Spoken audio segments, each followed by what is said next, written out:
Senhores, recentemente tivemos um acidente em Nürburgring entre uma Porsche GT3 RS 992 e uma BMW M2, né? E eu recebi assim esse vídeo em diferentes grupos, muita gente mandando pro pessoal também.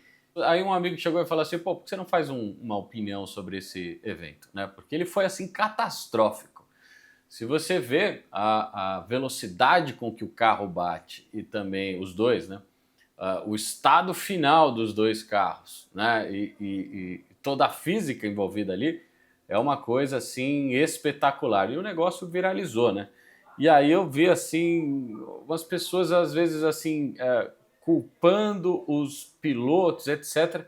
Eu vou contar mais ou menos assim o que eu acho, né? Desse muita gente falando, o Nürburgring tá impossível, tal. Vou soltar a câmera aí, vou falar algumas opiniões que eu tenho trabalhando no ramo, vendo acidente acontecer, com clientes aqui, essa questão do track day, né? Velocidade, carro potente, etc. Tá? Então, primeiro assim, análise da batida, tá? No meio do circuito, 992 passando pelo lado correto, pelo lado esquerdo, certo? 992 era uma GT3 RS, carro assim, nasceu, né, foi desenhado para andar justamente em Nürburgring. Para quem não conhece, Nürburgring ou Nürburgring, né, dependendo de onde você Nürburgring, ou circuito do Burgo de Nur, entendeu? Aí você entende, divide ela em três, porque é alemão, você começa a entender melhor a palavra, né? E aí você começa a treinar a pronunciar. Até hoje eu não pronuncio direito, mas tá tudo certo, vocês entendem. GT3 RS, carro feito para isso, para andar principalmente nesse tipo de circuito. É um ícone alemão, né? Para a qual a série GT aí muito testada, né? Os números desses carros nesse circuito são benchmarks, são referências, né? De você comparar uma geração com a anterior e esse carro com outros, né? É uma espécie de meca onde a galera dirige lá.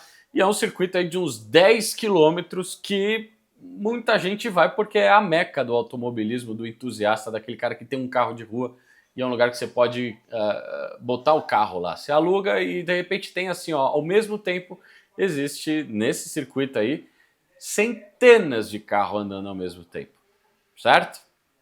E aí a gente já tem um problema.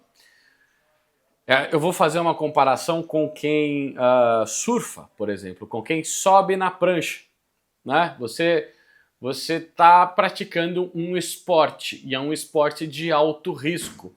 A física está contra você em toda a curva, assim como a física está contra o surfista no momento que ele sobe na prancha. A probabilidade dele cair é grande e o esporte é isso. Você dominar a física. Dominar não, ninguém nunca domina, mas você tentar fazer com que as variáveis não te joguem para fora da pista por mérito próprio, por treinamento, por condicionamento físico, por habilidades, por experiência, né? Isso é uma parte do esporte. Só que não importa, você pode pegar qualquer surfista aí de alto rendimento, tal, o cara vai cair uma hora e ele vai tomar um caldo. E o mesmo vale para a pista. Toda hora que você entra, você está entrando no mar com um monte de surfistas e por ter um monte de gente surfando ao mesmo tempo, ou correndo na pista ao mesmo tempo, vamos parar com as metáforas, né? A probabilidade de acontecer um acidente, ela é grande. E isso é o que acontece em Nürburgring desde quando a pista foi criada, certo? É uma pista que quase que, eu não vou dizer diariamente, mas com certeza semanalmente existem diversos acidentes. E aqui, quando eu falo acidente, né, a gente está falando isso vale para qualquer track day, ok? Não só para o circuito de Nürburgring. Isso eu já vi em praticamente quase todas as vezes que eu fui no autódromo, seja no Experience, né? Lá no Avantgarde Experience de terceira edição, eu tive um acidente. Dois, na verdade, se a gente for parar para pensar. Um que eu perdi o controle do Altozan, ali no saca-rolho, né? E rodei. Ali seria imperícia, né? Nesse caso. Né? E o segundo, relacionado ao estouro do pneu traseiro direito, se eu não me engano, lá no meio da pista. Isso é um tipo de acidente. Um outro acidente comum que vai acontecer é a quebra do carro, né? Por motivos térmicos, por motivos de desgaste. E é basicamente esses dois tipos, né? Eu tive os dois no mesmo dia, né? Com a Autosan lá, né? Então, geralmente, os problemas são relacionados a quebra ou imperícia, certo?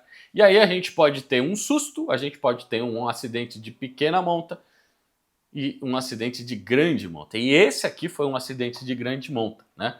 Se a gente dá uma analisada, a 992, aí, pelas imagens do carro quebrado, e até o fogo, né? O carro bate, ele perde o controle a 190 km por hora, isso porque a M2 acaba encostando no carro ali na lateral. 992 já tinha passado, ela já estava à frente, o que põe no final a culpa na M2, né?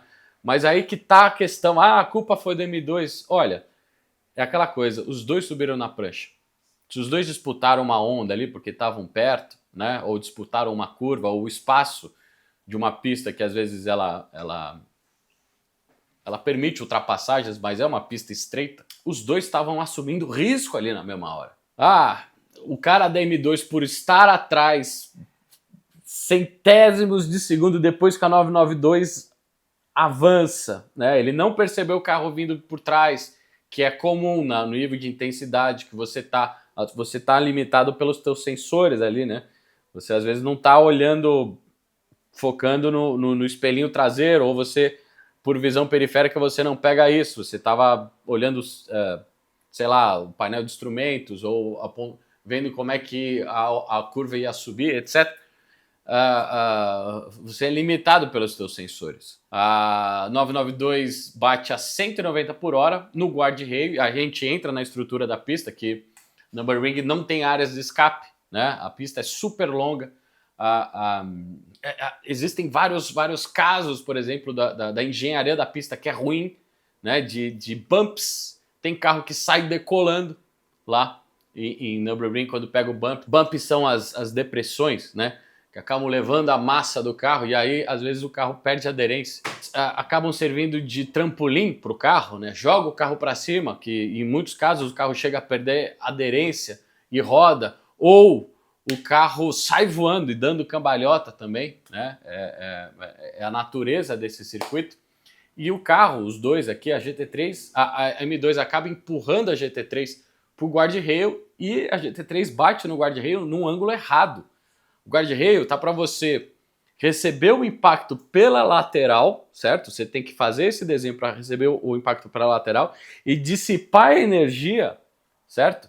Para que o carro role e ele não tenha uma parada brusca. É isso que causa o dano maior, né? Quanto menor a desaceleração, maior vai ser o dano. Isso você vê o ângulo que o carro bate ali no guarda-reio, né? É uma espécie de acesso de serviço, então a gente não tem a continuidade de guarda-reio. Se tivesse a continuidade, né, e mudasse o ângulo da porrada, provavelmente ia ser um outro tipo de porrada. Geralmente afeta toda a lateral do carro, etc, né?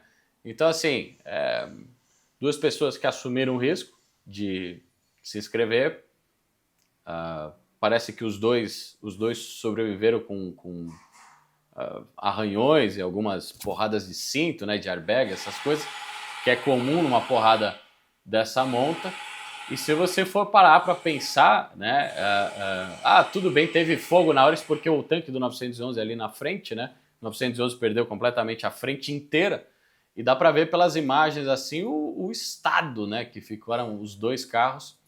E os caras terem saído ilesos desse acidente foi algo assim que mostra o quanto a engenharia de carroceria, né, desses carros evoluiu bastante. Eu já me envolvi em acidente, eu já capotei carros mais antigos, né, ali da década de 90, e carros mais novos também. E eu saí ileso dessas duas. Um eu capotei mesmo, virei de ponta cabeça, saí do carro pelo vidro, para vocês terem uma ideia. Foi a M5, eu já contei essa história antes. E, assim, não tava a 190 e não tive uma parada tão brusca que nem esse carro. Eu rolei, né? Mas, assim, impressionante. Você vê o 911, parece uma célula ali, a parte da carroceria, né? Do monobloco do carro. né? E isso permitiu o cara a ter sobrevivido, né? Tanto o piloto da GT3 como o da M2 também, né?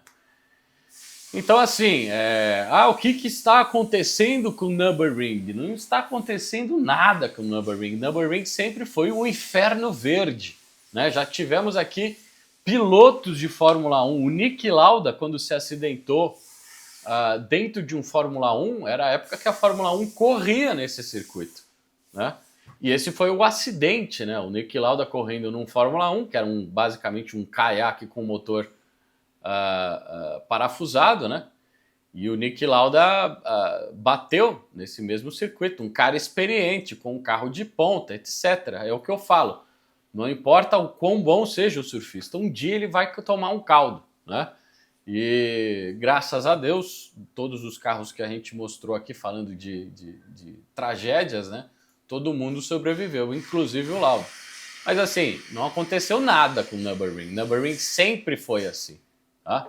Sempre foi um circuito perigoso, tá? E mesmo, e de novo, na minha experiência aí, quando a gente fazia os track days, quando eu ia fazer assessoria de pista para clientes, né? Já vi cliente bater, assim, 911 inclusive. Faz parte do jogo, tá? Essa é a questão do esporte. Existe o risco envolvido, ok? Em Nürburgring, bate carro direto. Se você começar a ver alguns vídeos aí da galera que grava lá dentro, que grava circuito, muitas vezes vem bandeira amarela, muito comum aparecer isso. Então assim, o que está acontecendo com o Nürburgring? Nada está acontecendo.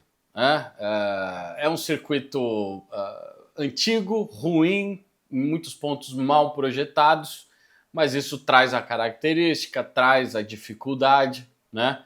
E tem batida toda semana, para não dizer que não tem todo dia, que nem eu falei, é muito comum ter centenas de carros rodando lá ao mesmo tempo. É um circuito super longo, né? Então, isso faz parte do esporte, tá? A exposição ao risco e tentar controlar a física para fazer um desempenho melhor. Não quer bater, não se expõe ao risco, não precisa botar o carro lá para correr. Mas sabe, se você estiver entrando numa pista, seja ela lá na Alemanha, no Inferno Verde, ou aqui no interior de São Paulo, você está se expondo a esse risco, né? Não quer se afogar, não pega a prancha. Acho que é por aí, certo? Então,